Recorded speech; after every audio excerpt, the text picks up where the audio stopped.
Hello दोस्तों, मेरा नाम अभय कुमार है और मेरे साथ अभी आसिफ इकबाल हैं जो कि जामिया मिलिया इस्लामिया में स्टूडेंट हैं। अभी उन्होंने बीए की पढ़ाई की है और इनके ऊपर जो जामिया में जो तशद्दुद हुआ, वायलेंस हुआ, उसमें इनको जानबूझ के फंसाया गया, जेल में भी रहे। अब जेल से बड़ी अच्छी बात है, खुशी की बात है कि जेल से ये निकल चुके हैं, बेल मिल चुका है और हम इनसे बात कर रहे हैं बहुत सारी मतलब इनके बचपन के बारे में, पॉलिटिक्स के बारे में, तालीम को लेके क्या सोचते हैं। तो पिछले हिस्से में हमने बात की इनके बचपन के बारे में। अभी हम बात करेंगे पॉलिटिक्स के बारे में और बाकी चीज़ों में। तो ये बताइए कि जो एक सोशल अवेयरनेस है जिसको बोलते हैं, सामाजिक बेदारी जो बोलते हैं, या कुछ करना है भारत, जैसे आप बार बार कहते हैं कि we are for unity of this country, हम इस भारत की जो एकजहती है उसको बना के रखना चाहते हैं, उसको मजबूत करना चाहते हैं। ये यहाँ का जो आइन है, संविधान है, उसमें हमारा पूरा का पूरा यकीन है, हम सेकुलर अक़दार को बढ़ाना चाहते हैं। तो फिर कैसे, मतलब एक मदरसा में पढ़ने वाला इंसान, एक झारखंड के बहुत ही सुदूर इलाके में पैदा होने वाला कोई स्टूडेंट हो, उसके अंदर में इतना ज़्यादा बेदारी कैसे पैदा हो जाती है? जी अभय जी, देखें, जब मैं जामिया आया जी तो जामिया में जब मैंने एडमिशन लिया 2017 में ग्रेजुएशन में जी तो मुझे ऐसा लगा कि मैं पढ़ूंगा और मेरे पूरे गांव से जो है लोग नहीं पढ़े हैं और मैं एक अच्छा इंसान बनूंगा, उनके लिए जो है कुछ कर सकूंगा। वहाँ पे मेरा बचपन से ख्वाहिश है स्कूल खोलने की अपने गांव में। तो मैं ये सोच रहा था कि उसके लिए मैं पढ़ूंगा और स्कूल खोलूंगा ताकि जो है लोग कहीं ना कहीं को फ़ायदा पहुँचे।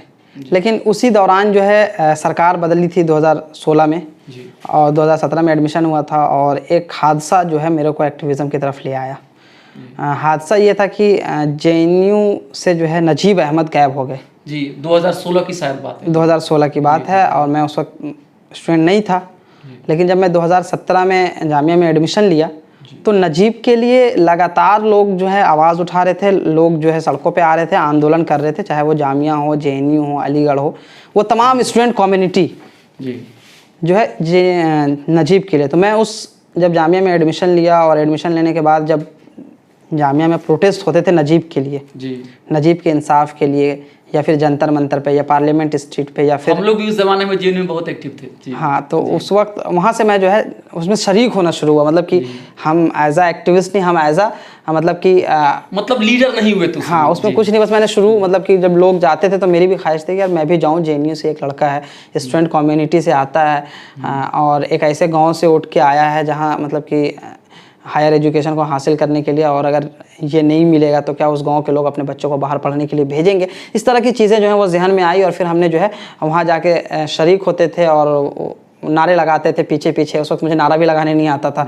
तो वो मेरे पीछे पीछे रिपीट करते थे, नारे लगाते थे और चिल्लाते थे, फिर शाम में वापस चले आते थे। तो इस तरह से जो है हम इस मोमेंट से जुड़े और इस मोमेंट से जुड़ने के बाद जो है धीरे धीरे एक्टिविज़म का सफ़र जो है वो बढ़ता चला गया।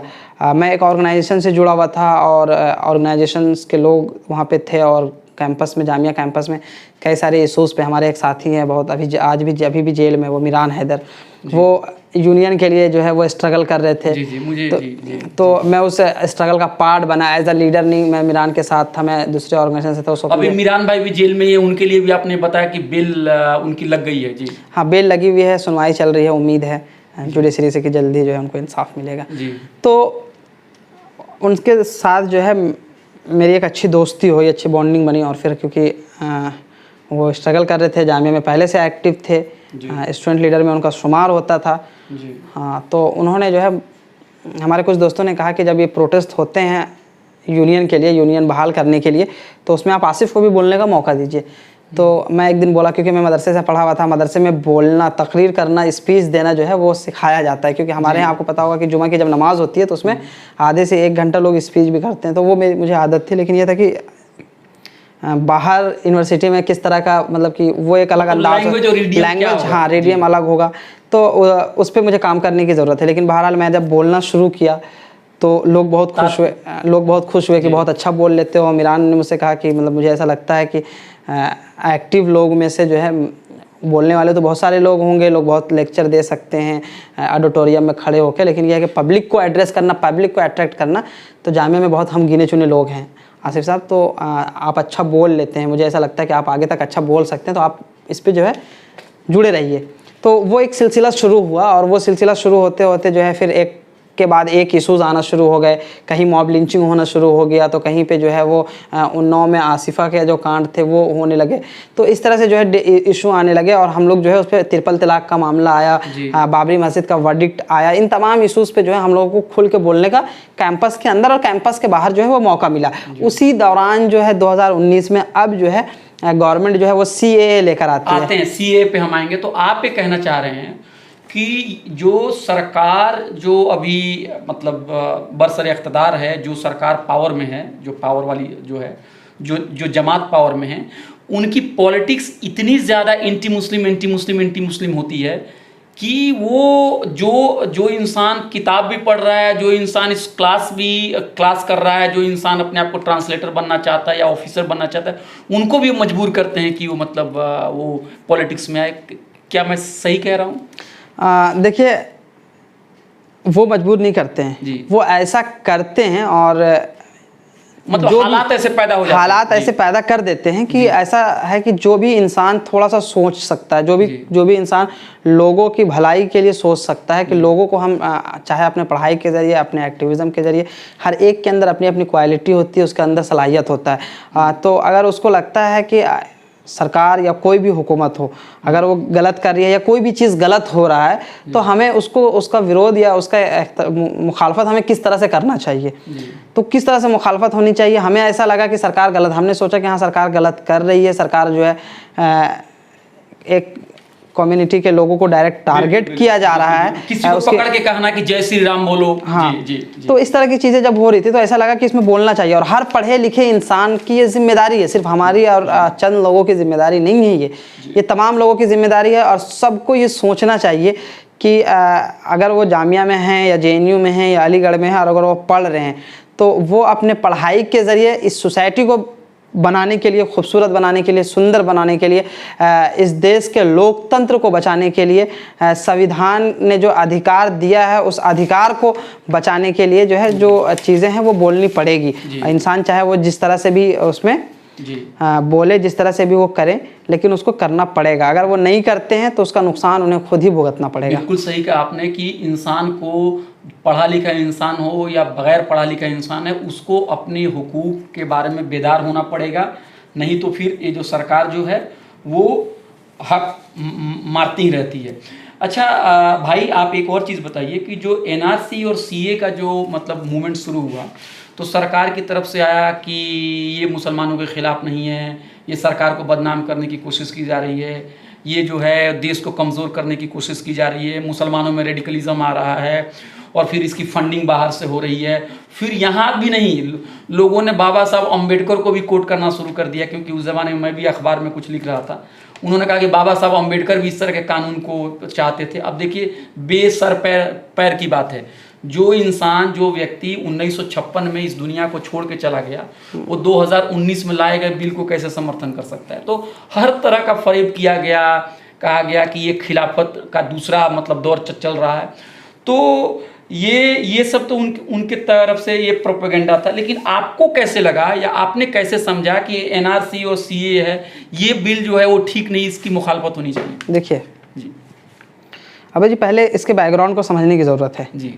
बैकग्राउंड ये है कि आप CA पे तो बाद में आए, पहले NRC पे आना पड़ेगा जी। और NRC वो भी असम के NRC पे। जब आप सुप्रीम कोर्ट, असम में जो NRC हुआ सुप्रीम कोर्ट के आदेश के अकॉर्डिंग हुआ, और वो पूरा NRC जो है वो मतलब फ्लॉप हुआ जी। कहीं से कहीं तक सक्सेस नहीं रहा, पैसे खर्च हुए, लोग परेशान हुए, लोग आके लाइनों में लगे, अपने कागज़ दिखाए, सब कुछ किए, मतलब कि एक पूरा सिस्टम को जो है उन्होंने झिझोड़ के रख दिया NRC में। जब NRC में बेसिकली उनकी एक ख्वाहिश थी, जो उनका गवर्नमेंट का ये तमन्ना था कि NRC के जो लिस्ट है, जो फाइनल लिस्ट जब आएगी, जो लोग NRC के लिस्ट से बाहर होंगे वो सिर्फ ज़्यादा मुसलमान होंगे, और वो बांग्लादेश से जो है आए हुए या जो भी हैं लोग आए हुए हैं वो सब मुसलमान हैं, और वो वही लोग जो है वो NRC में से बाहर होंगे। लेकिन ऐसा हुआ नहीं जी। ऐसा नहीं हुआ, क्योंकि टोटल जो फाइनल लिस्ट में जब आ गई और लोग जब एनआरसी की लिस्ट से बाहर हुए, उसमें सिर्फ 19 लाख लोग हैं और उसमें से सिर्फ 5 लाख मुस्लिम हैं। और वो तमाम 14 लाख लोग जो जिस गवर्नमेंट को वोट दिए हों या ना दिए हों, लेकिन गवर्नमेंट का दामन ज़रूर वो पकड़ रहे थे कि भाई आप सत्ता पे हो, आप हमें कैसे जो है हमारी नागरिकता को जो है हमारे अधिकार को, हमारी नागरिकता को आप ख़त्म करोगे। अब सरकार परेशान हुई। उससे पहले सीए का कोई बातचीत नहीं था, कहीं से कहीं तक कोई डिस्कशन भी नहीं था। जब एनआरसी का फाइनल लिस्ट आता है और उसके बाद ये कहते हैं कि हम CAA लेकर आएंगे, CAA यानी CAB था। फिर इन्होंने उसमें ये बताया पार्लियामेंट में खड़े होकर अमित शाह ने कि CAA के ज़रिए हम हिंदू, सिख, ईसाई, जैन, पारसी, बुद्ध सबको जो है हम नागरिकता देंगे, इसमें आपने मुसलमान को छोड़ दिया। तो बेसिकली यही चीज़ है कि एनआरसी में जो लोग असम के अंदर जो लिस्ट में बाहर हुए, उनमें से 14 लाख लोगों को ये CA के थ्रू आप दे देंगे, लेकिन 5 लाख लोगों को नहीं देंगे। तो धर्म के आधार पे आप किसी एक कम्युनिटी के लोगों को जो है अलग कर रहे हैं, जबकि संविधान में ऐसा नहीं हुआ। बाबा साहब भीमराव अंबेडकर ने जब संविधान बनाया, उसमें हिंदू, मुस्लिम, सिख, ईसाई सबको बराबर का अधिकार दिया। तो आप इस आधार पे कि मुसलमान हैं और फिर उसकी नागरिकता आप छीन लें, वहाँ से इन्होंने CA लेकर आए। और CA लाने के बाद जो है वो पूरी चीज़ों को जब हम लोग समझे कि ये पूरा कंडीशन है, क्योंकि कि इस तरह से चीज़ें हो सकती हैं, इन फ्यूचर इस तरह के नुकसानात हो सकते हैं, मुसलमानों को जो है वो 2 दर्जे के नागरिक बनाने की जो है ये पूरी साजिश और प्लान है। कुछ लोग कह रहे हैं कि नागरिकता तो ली नहीं जा रही है किसी की, तो आपको क्या जरूरत है इतना वावेला मचाने के लिए? जी, नागरिकता तो ले ली गई ना जी। एनआरसी। फिर अमित शाह ही तो खड़े होकर मतलब ये कह रहे थे पार्लियामेंट में कि हम पूरे देश में जो है वो एनआरसी कराएंगे। जी भाई जी। तो अब नागरिकता क्या है? नागरिकता आप ले रहे हैं, फिर आप देंगे। जी। 2 चीज़ें इसको समझने की जरूरत है। अब एनआरसी की लिस्ट में आप नहीं आएंगे, एनआरसी की लिस्ट से आप बाहर हो जाएंगे, तो आपको नागरिकता लेना पड़ेगा। जी जी। अब जब आप नागरिकता लेंगे तो CA के आधार पे आपको नागरिकता दिया जाएगा, लेकिन CA में जो है वो कंडीशन है कि मुसलमान होगा तो नागरिकता नहीं मिलेगा। जी। अच्छा, उनमें से फिर इसमें एक सवाल और आता है जो आप में का ही सवाल होगा। उसमें ये अब ये कहते हैं कि सिर्फ बांग्लादेश, पाकिस्तान और अफगानिस्तान से आए लोग होंगे। अफगानिस्तान से आए हुए लोगों को ही नागरिकता दी जाएगी। तो अब मुझे ये बताइए कि हिंदुस्तान में जो माइग्रेंट करके जो लोग आए हैं वो बहुत कम ऐसे हैं जो दूसरे देश से, मतलब एशिया के ही लोग हैं। पाकिस्तान होंगे, बांग्लादेश होंगे, अफगानिस्तान होंगे, श्रीलंका होंगे, नेपाल होगा, इन्हीं से लोग माइग्रेट करके हिंदुस्तान आते हैं। या फिर अब लेकिन रोहिंग्या है, आप रोहिंग्या की बात तो नहीं कर रहे हैं। और हम ये कह रहे हैं कि जो लोग आपका पहला जो हमारा संविधान ने जो कहता था कि अगर 5 साल से ज़्यादा कोई हिंदुस्तान में रह चुका है तो आप उसको नागरिकता दें। आप वो नागरिक है, आप वो समान नागरिक की तरह मतलब कि एज अ ह्यूमन बीइंग उनके साथ ट्रीट करें, लेकिन ऐसा उन्होंने नहीं किया। मुसलमानों के साथ हमेशा जो है अलग करने की उन्होंने पूरी प्लान और पूरी साजिश रची। तो हम लोग इस पूरे जब बैकग्राउंड को जब आदमी समझा और बहुत सारे लोगों से डिस्कशन हुए, बहुत सारे एडवोकेट से डिस्कशन हुए, बहुत सारे सिविल सोसाइटी के लोगों से डिस्कशन हुए, उसके बाद जब ये सारे जो सरकार का जो इरादा है वो जब खुलकर जब सामने आया तो ये लगा कि अब जो है इस पर विरोध होना चाहिए और इसका जो है विरोध होना चाहिए। क्योंकि इससे पहले भी आपने जो है ट्रिपल तलाक पे जो आपने कहा मुस्लिम महिलाओं को अधिकार की बात करेंगे, अभी मैं इस पे आऊँगा। CA के दरमियान किस तरह से इन्होंने जब अभी तो ट्रिपल तलाक पे अधिकार की बात कर रहे थे और किस तरह से CA के दौरान जो है इन्होंने मुस्लिम महिलाओं को किस तरह से टिप्पणियाँ की या किस तरह से बोले, तो वो बात की बात है। तो ये सारी चीज़ें जब आप कह रहे थे, लेकिन जब CA का विरोध जामिया मिल्लिया इस्लामिया में शुरू हुआ 12 तारीख से, 12 दिसंबर 2019 से CA का जो है वो विरोध शुरू हुआ और वो विरोध को हमेशा जो है क्रैकडाउन करने की कोशिश की गई। क्योंकि जामिया के छात्रों ने ये सोचा कि हम पार्लियामेंट मार्च करेंगे, सरकार को विरोध जताएंगे। लोग जाते हैं नॉर्मली पार्लियामेंट मार्च करते, वापस आ जाते, लोग जंतर मंतर जाते हैं, लोग वापस आ जाते हैं। लेकिन क्या हुआ कि सरकार ने जो है पार्लियामेंट मार्च जो है, दिल्ली पुलिस जो है वो पार्लियामेंट तक मार्च करने की परमिशन नहीं दिया और फिर जो है उन्होंने हमें रोक दिया। और रोकने के बाद जो है उसको क्रैकडाउन करने की पूरी कोशिश की गई और 13 दिसंबर को उन्होंने क्रैकडाउन किया, 15 दिसंबर को क्रैकडाउन किया दोबारा से जब जामिया के छात्र निकले।